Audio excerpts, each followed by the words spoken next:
নমস্কার বন্ধুরা, deep study চ্যানেলের পক্ষ থেকে আপনাদের সকলকে জানাই স্বাগতম। আজকে আবারও আমি টেট 2 এর জন্য পলিটিক্যাল সায়েন্স থেকে বাছাই করা মোস্ট ইম্পর্ট্যান্ট 30 কোয়েশ্চেন্স নিয়ে এসেছি। এই ভিডিওটা আমি শুধুমাত্র একজন আমাকে রিকোয়েস্ট করেছিল এই টপিক থেকে TTADC থেকে কোয়েশ্চেন দেওয়ার জন্য, তাই আমি এই কোয়েশ্চেনটা বানিয়েছি। তাছাড়াও আমি অন্যান্য কোয়েশ্চেন দিয়েছি এই ভিডিওতে। তো এই কোয়েশ্চেনগুলো অনেকটাই ইউনিক কোয়েশ্চেন এবং এক্সামে আসার অনেকটাই উপযুক্ত কোয়েশ্চেন আমার কাছে লেগেছে, তাই আমি এই ভিডিওতে তুলে ধরছি। আশা করছি এই ভিডিওটা আপনাদের এক্সাম প্রিপারেশনের জন্য অনেকটা হেল্পফুল হবে। শুরু করছি আজকের ভিডিও প্রথম কোয়েশ্চেন দিয়ে, যেখানে বলা হয়েছে ভারতের সংবিধানের কোন অনুচ্ছেদ রাজ্য সরকারকে গ্রাম পঞ্চায়েতগুলি পরিচালনা করার জন্য নির্দেশ দেয়? ঠিক আছে, ভারতের সংবিধানের কোন অনুচ্ছেদ রাজ্য সরকারকে গ্রাম পঞ্চায়েতগুলি পরিচালনা করার জন্য নির্দেশ দেয়?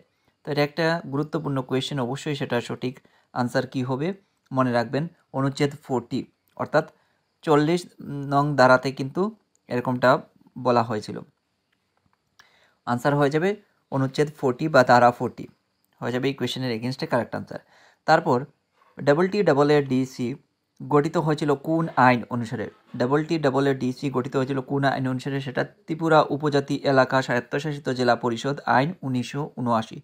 তো ত্রিপুরা উপজাতি এলাকা স্বায়ত্তশাসিত জেলা পরিষদ আইন 1979 সালে TTADC গঠিত হয়েছিল।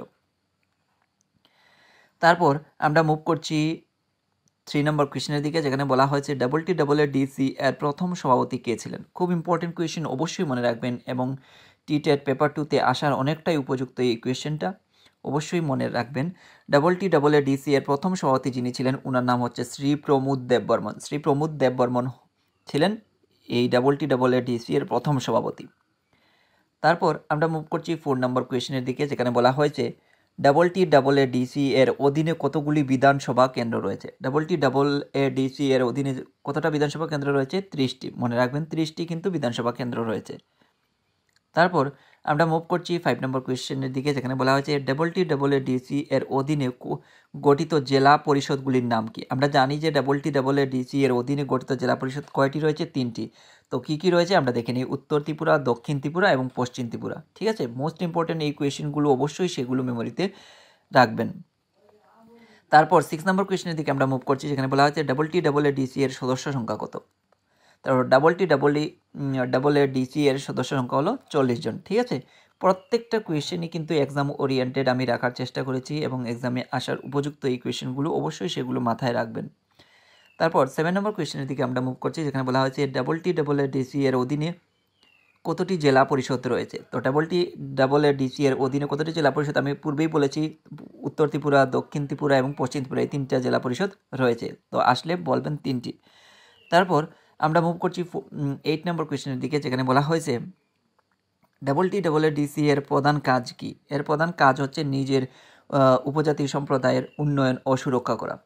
উপজাতি সম্প্রদায়ের, এটা নিজের হবে না, এটা উপজাতি সম্প্রদায়ের উন্নয়ন ও সুরক্ষা করা হবে। ঠিক আছে, উপজাতি সম্প্রদায়ের উন্নয়ন ও সুরক্ষা হচ্ছে TTADC এর প্রধান কাজ।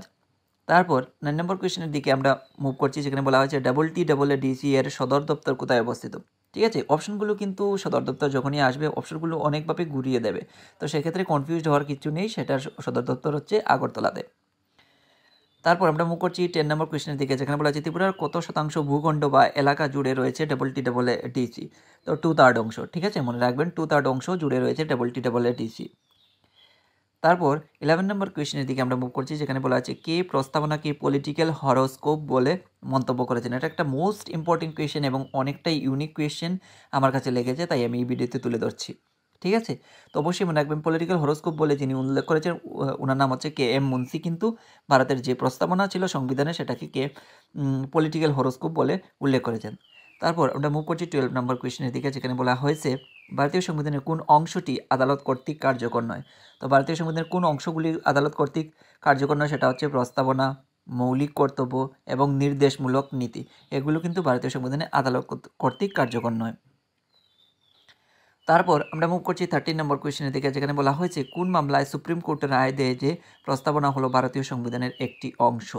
তো প্রস্তাবনা কি ভারতীয় সংবিধানের একটি অংশ? কোন মামলায় সেটা রায় দেওয়া হয়েছিল?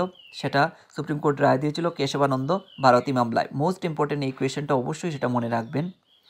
তারপর আমরা মুভ করছি 14 নম্বর কোয়েশ্চেনের দিকে, যেখানে বলা আছে কোন নতুন রাজ্যের সৃষ্টি অথবা নাম ও সীমানার পরিবর্তন ভারতীয় পার্লামেন্ট করতে পারে। কিসের ভিত্তিতে করতে পারে, কিসের মাধ্যমে, সেটা হচ্ছে সাধারণ সংখ্যাগরিষ্ঠতার মাধ্যমে কিন্তু কোনো নতুন রাজ্যের সৃষ্টি অথবা ওই রাজ্যের নাম কিংবা সীমানার পরিবর্তন করতে পারে ভারতীয় পার্লামেন্ট, সেটা সাধারণ সংখ্যাগরিষ্ঠতার মাধ্যমে। তারপর আমরা মুভ করছি 15 নম্বর কোয়েশ্চেনের দিকে, যেখানে বলা আছে unity and integrity of the nation শব্দগুলি ভারতীয় সংবিধানের কোথায় যুক্ত রয়েছে। Unity and integrity of the nation এটা যে জায়গাতে যুক্ত রয়েছে সেটা হচ্ছে ভারতীয় সংবিধানের প্রস্তাবনায় কিন্তু এই শব্দগুলো যুক্ত রয়েছে। খুব ইম্পর্টেন্ট এই কোয়েশ্চেনটাও অবশ্যই মনে রাখবেন। তারপর আমরা মুভ করছি 16 নম্বর কোয়েশ্চেনের দিকে, যেখানে বলা আছে কোন ধারা বলে পার্লামেন্ট ভারতের কোনো রাজ্যের বিধান পরিষদের সৃষ্টি বা বিলুপ করতে পারে। তো কোন ধারা বলে পার্লামেন্ট ভারতের কোনো রাজ্যের বিধান পরিষদের সৃষ্টি বা বিলুপ করতে পারে, সেটা হচ্ছে 169 ধারা বলে। 169 ধারা বলে ভারতীয় পার্লামেন্ট ভারতের কোনো রাজ্যের বিধান পরিষদের সৃষ্টি বা বিলুপ করতে পারে। তারপর আমরা মুভ করছি 17 নম্বর কোয়েশ্চেনের দিকে, যেখানে বলা হচ্ছে বিদেশে বসবাসকারী ভারতীয়দের জন্য দ্বৈত নাগরিকতা আইন ভারত সরকার কবে পাশ করে। তো মনে রাখবেন দ্বৈত নাগরিকতা আইন সেটা 2003 সালে সেটা কিন্তু দ্বৈত নাগরিকতা আইন পাশ করেছিল।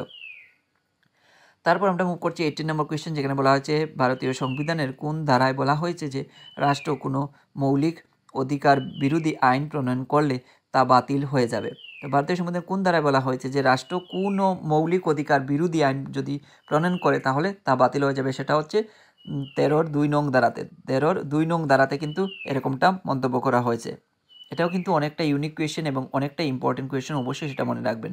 তারপর আমরা মুভ করছি 19 নম্বর কোয়েশ্চেনের দিকে, যেখানে বলা হয়েছে ভারতীয় সংবিধানের কোন ধারায় বলা হয়েছে যে জরুরি অবস্থা ঘোষণাকালীন সময় ছাড়া মৌলিক অধিকারগুলি বাতিল করা যাবে না। জরুরি অবস্থা যখন চলবে, ঘোষণা করা হবে, তখন সেইরূপ অবস্থায় মৌলিক অধিকারগুলিকে বাতিল করা যাবে না, এরকম কিন্তু মন্তব্য করা হয়েছে 359 নং ধারায়। ঠিক আছে, 359 নং হয়ে যাবে এই কোয়েশ্চেন এগেনস্টে কারেক্ট আনসার। এটাও অনেকটা ইম্পর্টেন্ট কোয়েশ্চেন, অবশ্যই সেটা মাথায় রাখবেন।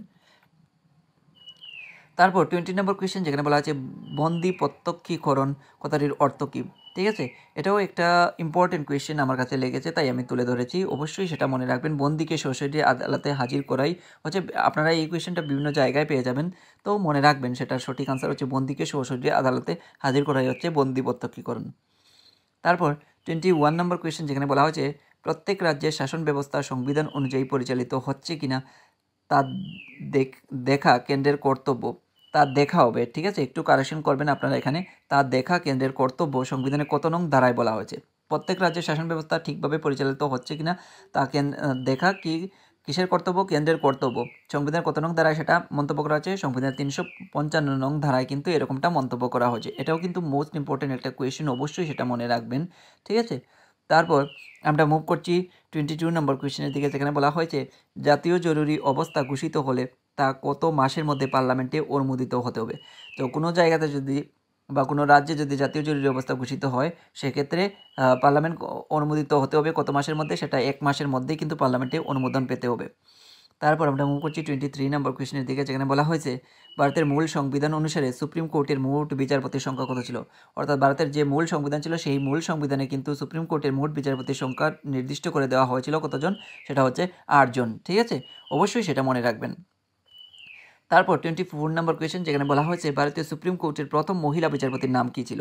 খুব ইম্পর্টেন্ট কোয়েশ্চেন, অবশ্যই এই ধরনের কোয়েশ্চেন কিন্তু আমরা বিগত বছরের টেট পেপার 2 এর ক্ষেত্রে আসতে দেখতে পেয়েছি। অবশ্যই সেটা সঠিক আনসার হবে ফাতিমা বিবি ছিলেন ভারতীয় সুপ্রিম কোর্টের প্রথম মহিলা বিচারপতি।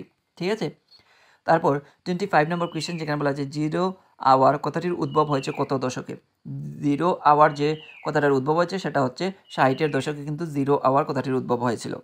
তারপর আমরা মুভ করছি 26 নম্বর কোয়েশ্চেনের দিকে, যেখানে বলা হচ্ছে ত্রিপুরা থেকে লোকসভার সদস্য নির্বাচিত হন কতজন। খুব ইম্পর্টেন্ট কোয়েশ্চেন, অবশ্যই সেটা মনে রাখবেন। আমি বারবার বলছি এই কোয়েশ্চেনটা অত্যন্ত গুরুত্বপূর্ণ, আসার অনেকটাই পসিবিলিটি রয়েছে, সেক্ষেত্রে আপনাদের কিন্তু মেমোরিতে রাখতে হবে। ত্রিপুরা থেকে লোকসভার সদস্য নির্বাচিত হতে পারেন 2 জন। তারপর 27 নম্বর কোয়েশ্চেন, যেখানে বলা হয়েছে ভারতীয় পার্লামেন্টের জনপ্রতিনিধি কক্ষের নাম কি। তো ভারতীয় পার্লামেন্টের জনপ্রতিনিধি কক্ষ সেটা হচ্ছে লোকসভা। ঠিক আছে, লোকসভা হচ্ছে ভারতীয় পার্লামেন্টের জনপ্রতিনিধি কক্ষ নাম। তারপর আমরা মুভ করছি 28 নম্বর কোয়েশ্চেনের দিকে, যেখানে বলা হচ্ছে জেলা বিচারককে কে নিয়োজিত করেন। তো জেলা বিচারককে যিনি নিয়োজিত করেন ওনার নাম হচ্ছে রাজ্যপাল। রাজ্যপাল কিন্তু একটি রাজ্যের জেলা বিচারককে নিয়োগ করতে পারেন। তারপর 29 নম্বর কোয়েশ্চেন, যেখানে বলা আছে ভারতের সংবিধান যেদিন কার্যকর হয় সেদিন কী নামে পরিচিত হয়। খুব ইম্পর্টেন্ট এই কোয়েশ্চেনটা এবং অনেকটাই ইউনিক কোয়েশ্চেন। এই ধরনের কোয়েশ্চেন কিন্তু বিগত বছরে আমরা দেখিনি, আসার অনেকটাই পসিবিলিটি রয়েছে, যেহেতু প্রশ্নের মান 2023-তে যে টাইপ কোয়েশ্চেন হয়েছিল সেক্ষেত্রে সেটা আমরা মাথায় রেখে আমরা বলতে পারি অনেকটা ডিফিকাল্ট হবার চান্সেস রয়েছে। সেক্ষেত্রে আমরা এই ধরনের কোয়েশ্চেন কিন্তু আশা করতে পারি। তো মনে রাখবেন সেই দিনটাকে কিন্তু পরিচিত ছিল সাধারণতন্ত্র দিবস হিসাবে, ঠিক আছে, সাধারণতন্ত্র দিবস হিসাবে কিন্তু সেই দিনটা কি পরিচিত হয়েছিল। তারপর আমরা মুভ করছি 30 নম্বর কোয়েশ্চেনের দিকে, যেখানে বলা হয়েছে সংবিধান হলো সেই সব আইন কানুন রীতিনীতির সমষ্টি যা রাষ্ট্রের জীবন নিয়ন্ত্রণ করে। এখানে যার না যার হবে, ঠিক আছে, যা রাষ্ট্রের জীবন নিয়ন্ত্রণ করে। উক্তিটি কে করেছেন? অবশ্যই সেটা মনে রাখবেন, সেটা হবে সঠিক আনসার হবে লর্ড ব্রাইস। লর্ড ব্রাইস কিন্তু বলেছিলেন সংবিধান হলো সেই সব আইন কানুন রীতিনীতির সমষ্টি যা রাষ্ট্রের জীবন নিয়ন্ত্রণ করে। উক্তিটি কে করেছেন? সঠিক আনসার হবে লর্ড ব্রাইস। এই ছিল পলিটিক্যাল সায়েন্স থেকে বাছাই করা মোস্ট ইম্পর্ট্যান্ট 30 কোয়েশ্চেন্স। আশা করছি এই 30 কোয়েশ্চেন্স আপনাদের এক্সাম প্রিপারেশনের জন্য অনেকটা হেল্পফুল হয়েছে। আর যদি ভিডিওটা ভালো লেগে থাকে অবশ্যই একটা লাইক, কমেন্ট, শেয়ার এবং সাবস্ক্রাইব করে দিয়ে ডিপ স্টাডি চ্যানেলের সঙ্গে জুড়ে থাকার চেষ্টা করবেন। ধন্যবাদ সবাইকে। আপনারা সবাই ভালো থাকুন, সুস্থ থাকুন আর সুস্থভাবে আপনাদের এক্সাম প্রিপারেশনকেও চালিয়ে নিয়ে যান, এই কামনাই করছি। আবারও দেখা হবে নতুন আরও একটি ভিডিওর সঙ্গে।